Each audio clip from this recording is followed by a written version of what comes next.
ننکانے کی سرزمین سے آئے ہوئے مہد الرحمہ انسٹیٹیوٹ منڈی واربڈن ننکانہ کی سرزمین سے آئے ہوئے عتیق الرحمن بن محمد صادق، ان کی خدمت میں عرض ہے کہ اسٹیج پہ تشریف لائیں اور اپنا ٹیلنٹ پیش کریں۔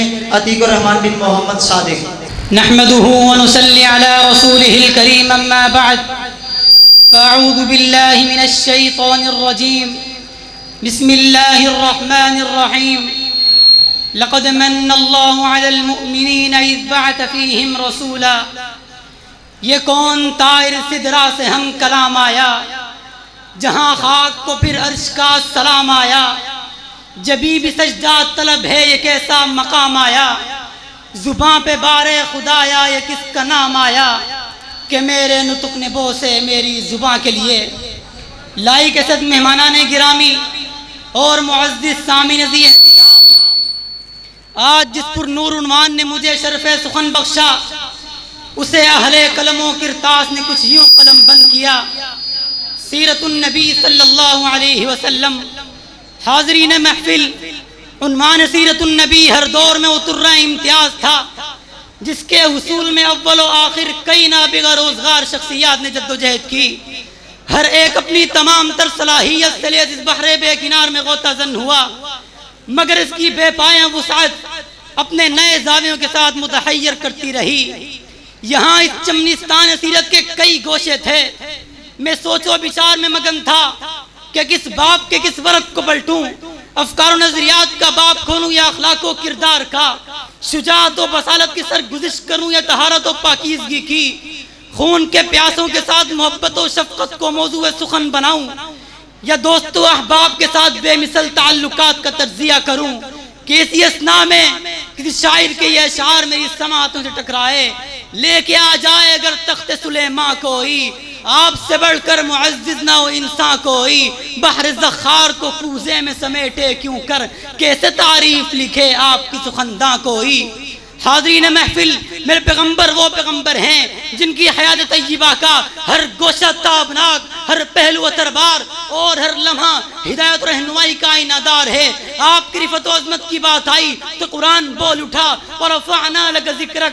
آپ کے اخلاق و کردار کا تذکرہ چھڑا تو آواز آئی، انک لعلی خلق عظیم۔ آپ کی نرمی کا تذکرہ آیا تو میری سماعتوں سے یہ الفاظ ٹکرائے، اذهبوا فانتم الطلقاء۔ آپ کے عدل و انصاف کی فرق گردانے کی تو میری نگاہ میں یہ جملہ ٹھہر گیا، لو ان بنت محمد سرقت لقطعت یدہا۔ آپ کے حسن و جمال کا مطالعہ کیا تو سیدنا کعب بن مالک کی زبانی یہ قول سننے کو ملا، اذا سر استینارا وجہہ کان وجہ قطعت قمر۔ اور تو اور دشمنان اسلام بھی جادو وہ جو سر چڑھ کے بولے گواہی دینے لگے، ما جربنا علیکا کذبا۔ تو پھر مجھے کہنے دیجئے اس کی سیرت ہنسی، اس کی صورت ہنسی، اس سا کوئی نہ تھا، اس سا کوئی نہیں، خوش وضع، خوش ادا، خوش نوا، خوش بیاں، اس کا ہر قول ہر فعل ہے دل نشین۔ سامعین ذی احتشام، مجھے اپنے پیغمبر کا روپ بے مثال و با کمال نظر آیا۔ آپ کو جس حیثیت سے بھی جانا، آپ رفعت و عظمت کے افق کا تابندہ ستارے دکھائی دیے۔ میں نے آپ کو معلم کے روپ میں دیکھا تو آپ وَيُعَلِّمُهُمُ الْكِتَابَ وَالْحِكْمَةَ کے پیکر مجسم دکھائی دیے۔ مصلح کے روپ میں دیکھا تو آپ یہ تاریخ اصول ارشاد فرماتے ہوئے ملے، لَيْسَ الْكَذَّابُ الَّذِي يُصْلِحُ بَيْنَ النَّاسِ۔ صابر کے روپ میں دیکھا تو آپ فَاصْبِرْ صَبْرًا جَمِيلًا کے حقیقی مصداق ٹھہرے۔ شاکر کے روپ میں دیکھا تو آپ اَفَلَا أَكُونَ عَبْدًا شَكُورًا کے پیرائے میں شکر کے اعلیٰ درجے پر فائز ملے۔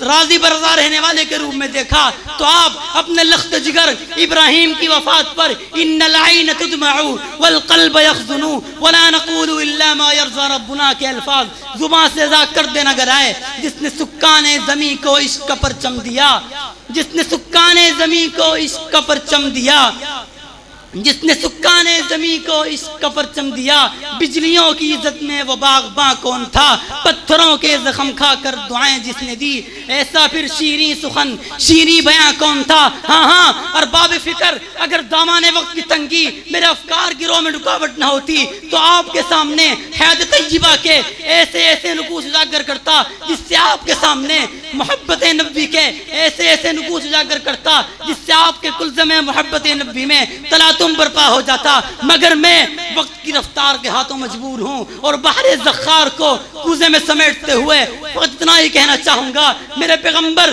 کریموں میں اکرم، میرے پیغمبر عظیموں میں اعظم، میرے پیغمبر عظیموں میں اعظم، میرے پیغمبر حسینوں میں احسن تھے، بقول حسان بن ثابت واحسن منك لم تر قط عيني واجمل منك لم تلد النساء خلقت مبرئا من كل عيب كأنك قد خلقت كما تشاء۔